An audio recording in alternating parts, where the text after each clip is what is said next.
This episode of Trifles is brought to you by the Baker Street Journal, the leading publication of Sherlockian scholarship since 1946. Find them online at bakerstreetirregulars.com.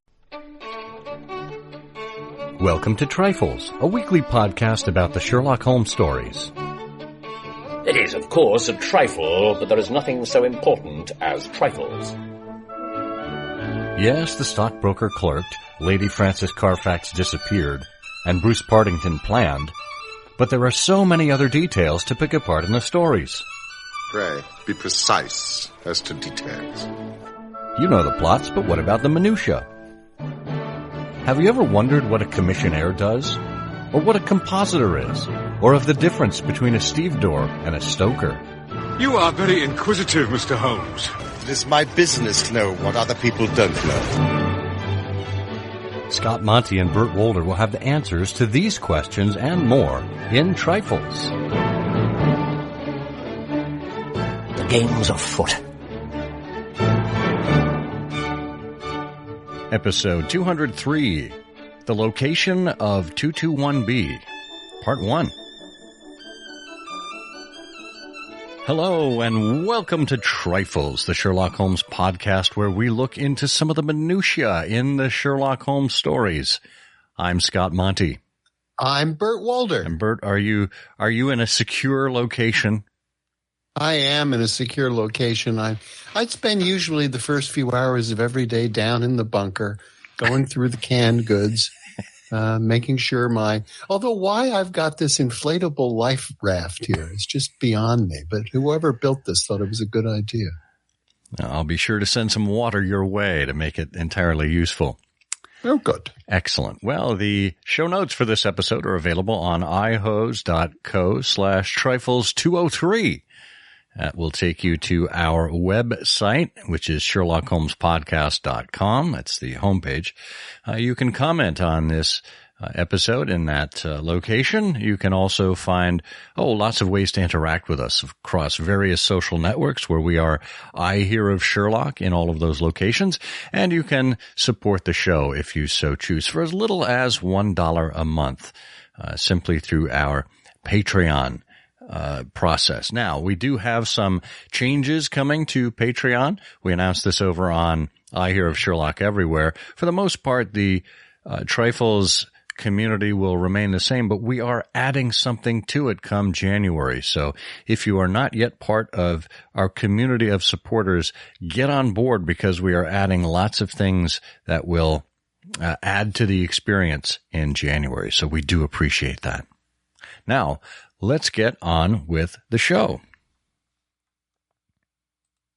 Now, this is one of our episodes that we have been doing throughout the course of 2020. It's a series that we call Mr. Sherlock Holmes the Theorist, where we look at some old scholarship, perhaps stuff that you might not have access to otherwise, and we discuss it and bring it to life here. We critique it, we share it, we make it accessible to you.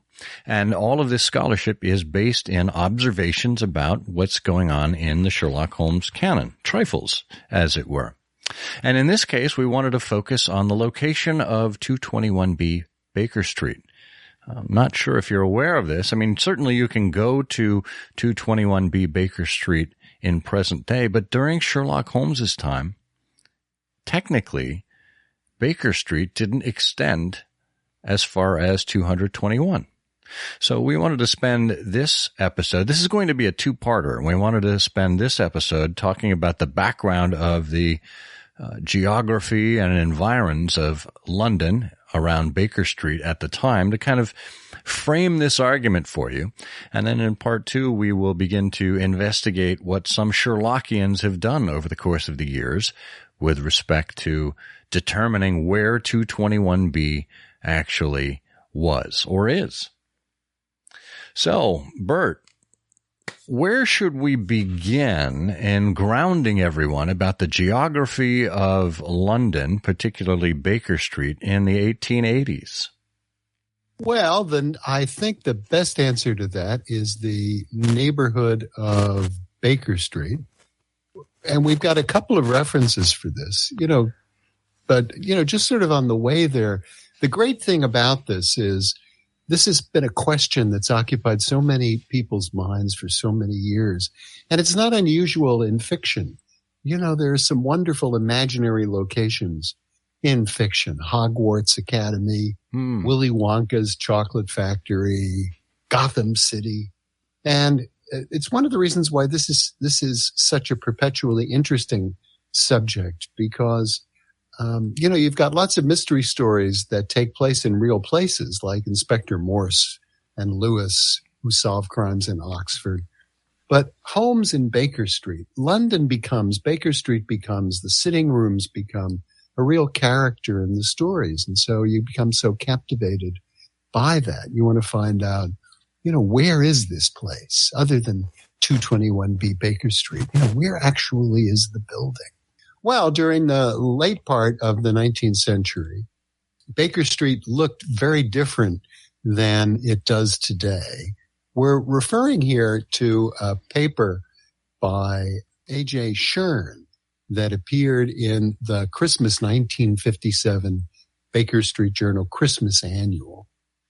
And it's a wonderful paper and there are a great many of these. And through this episode and through the next episode, we'll be reviewing all of these various, or a great many of these various seminal papers about the location of Baker Street. But Shern's paper is great because he, again, brings together, summarizes, gathers, collates a lot of information that other people have written about since, the early part of the 20th century.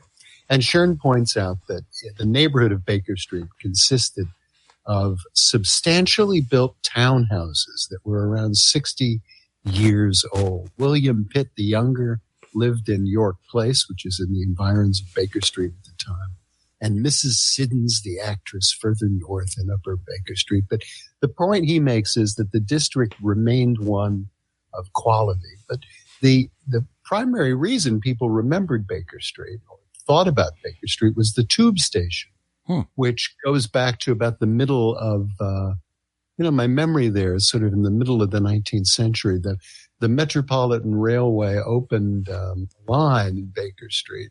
The Underground Railway opened a line in Baker Street somewhere around the 1850s, 1860s.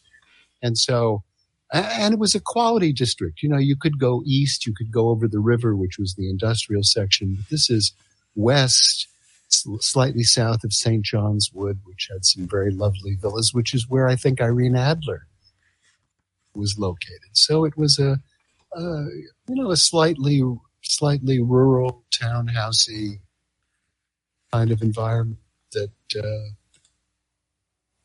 interestingly enough, someone in Holmes's position, particularly when we first meet him in A Study in Scarlet, could not have afforded without finding someone to help share those costs.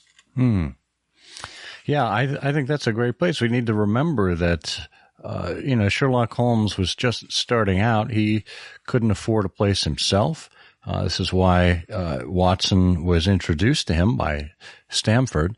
And the two went on to famously share the rooms. And Shern writes that there's a reason to believe that Holmes's private means were small, so that he was largely dependent on his earnings. At the beginning of his career, these would have been no more than nominal. And for this reason alone, the West End was beyond his means. Further, the traditional West End was a compact area, and in the relative smallness of capital S society, secrets might be difficult to conceal. Well, that's interesting. So people would observe the comings and goings of his clientele if he were located in such a compact area as the West End. I hadn't considered that before. Yeah. So then you get to the question of, what would he have been considering? And he's clearly not considering places that he could afford on his own. I mean, so clearly when we encounter Sherlock Holmes, he's already made that decision. It's not really called out in the stories, but obviously if he had decided, well, these are my means, I must find a place suitable for it, he would have been, let's put it this way, he would have been farther away from the action as opposed to a very attractive location near a tube station where he could quickly get to other locations and into major railway junctions. And so he's clearly made some decision about how he would like to live. And Hearn, goes through Chelsea, which is rather too far from some of the main railway terminals. To a lesser degree, so was Notting Hill and Bayswater. On the other hand, Bloomsbury was particularly convenient because it's adjacent to Euston, St. Pancras, and King's Cross stations. But the area around Baker Street, which was about a mile away near the further corner of Regent's Park, was also acceptable. It was further from King's Cross, but it was slightly nearer to both Paddington and Victoria. So Hearn says, it looks to me like the final choice depended on two factors: the proximity of Baker Street Station, which was a focal point of the local railway system, and also the St. John's Wood area, where it would not appear unusual if a man of social standing were seen making a furtive journey in that direction. So Shearn says Holmes was thus no more guilty of haphazard choice in his place of residence than he was in anything else. Baker Street and its immediate surroundings suited him better than anywhere else in the whole of the metropolis. So that's where he chose to live.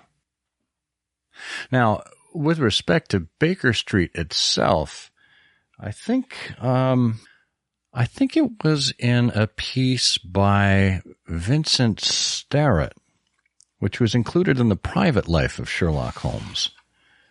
He references a letter to Frederick Dorr Steele.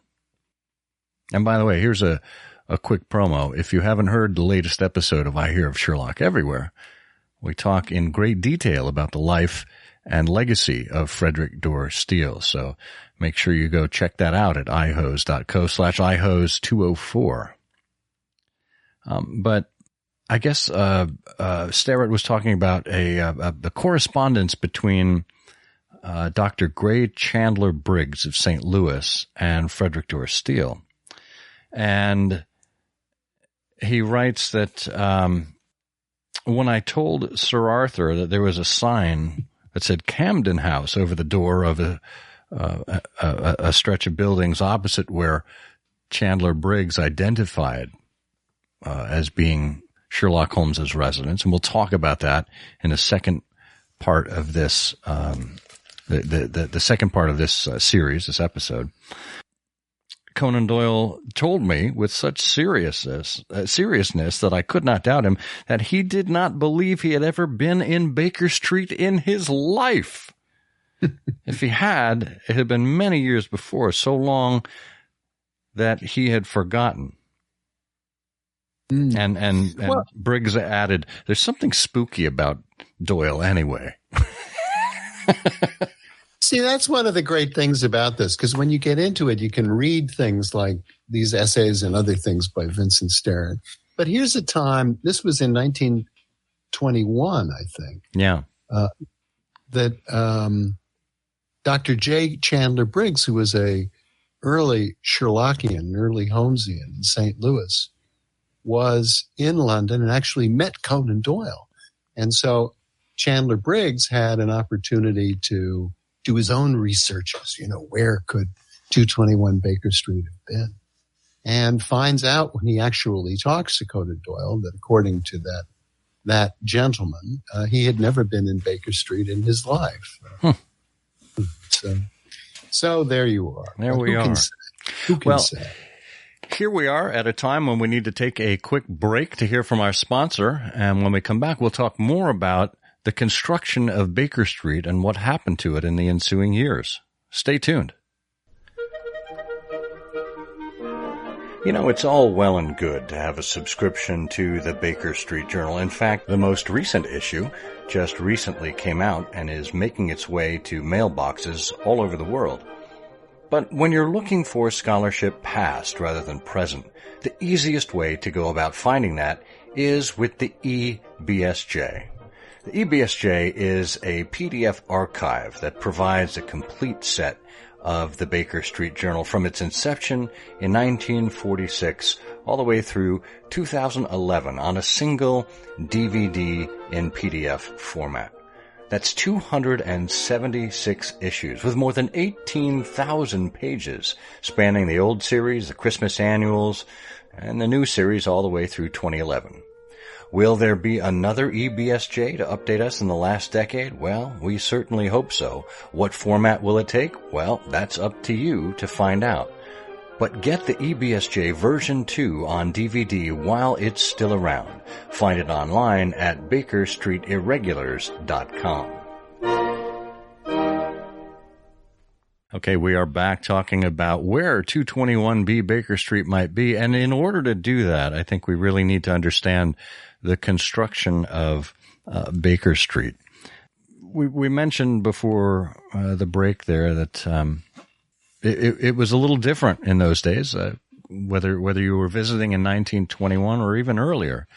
Baker Street as we know it today is not the same Baker Street that we knew back then. Thinking about what it actually looked like, well, at the time, it was barely a quarter of a mile long.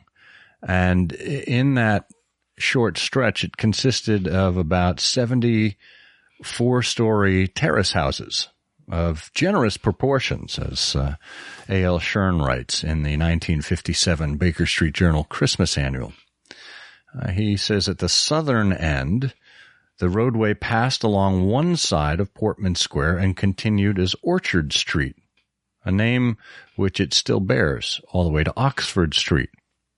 And then on the northern end, past the crossing of Dorset Street, it was called York Place. And beyond the next crossing, which is Marylebone Road, that's where you'll find the Baker Street Tube Station, it was called Upper Baker Street. So therefore, it's apparent that in 1880, 221 Baker Street didn't exist, at least as a postal address. Yeah, there have been lots of changes. And along the way, the climate, the residences, the nature of the businesses located in Baker Street changed. And we haven't even mentioned the effect of the bombing in World War II. But there was a decline to small hotels and boarding houses. But during the 1920s, Baker Street revived as a street of prosperous little shops and cafes. And it's interesting when you think about cafes, because obviously the BBC television series Sherlock has used 187 North Gower Street to represent 221B. And that's where they shoot the exterior scenes of Sherlock Holmes' flat. And that is about a mile away. You know, that's near Euston. It's about a mile away from the real Baker Street, but that's where they had Speedy's Sandwich Shop. So anyway, in the 1920s, you've got little shops and cafes, and many of them are still there, or at least were there in the late 1950s. But there was also a lot of rebuilding, also accelerated after the war. And during all those changes, things were renumbered, trying to make Baker Street one integrated main road. So, as you've said, in 1921, York Place was incorporated into Baker Street. Now Baker Street consisted of about 140 houses reached from Portman Square to Marylebone Road. And then in the 1930s, redevelopment happened. So Upper Baker Street was thus numbered on the west side from 185 to 247, with corresponding even numbers on the east side. And that made number 221 Baker Street a reality. Yeah, and at the time when this was renamed, there was the Abbey National Building for Abbey National Bank, which was on that. I guess it would have been on the western side of Baker Street. It took up a number of the 200s. I think it was around 217 to 229, maybe, if I'm not mistaken, so that it incorporated the 221 address. And this is an interesting bit of trivia, if you addressed a letter to Sherlock Holmes, it would arrive at the Abbey National Bank. And there were so many letters that arrived during those years that Abbey National actually appointed a full-time position that was called the secretary to Sherlock Holmes. And the secretary would answer correspondence. And I myself decided to try this out sometime in the early 90s, I believe. I wrote a letter to Sherlock Holmes at 221B Baker Street and got a letter back on letterhead apologizing that Mr. Holmes was not able to answer his correspondence himself due to the onset of rheumatoid arthritis, and he was busy keeping bees down on the Sussex coast. So a charming little combination of the literary and the industrial there, with Abbey National occupying 221B Baker Street. Over the years, there's been some contest over that address as Abbey, I believe, closed their building, relocated, and the Sherlock Holmes Museum was established at 239 Baker Street, just a few doors up.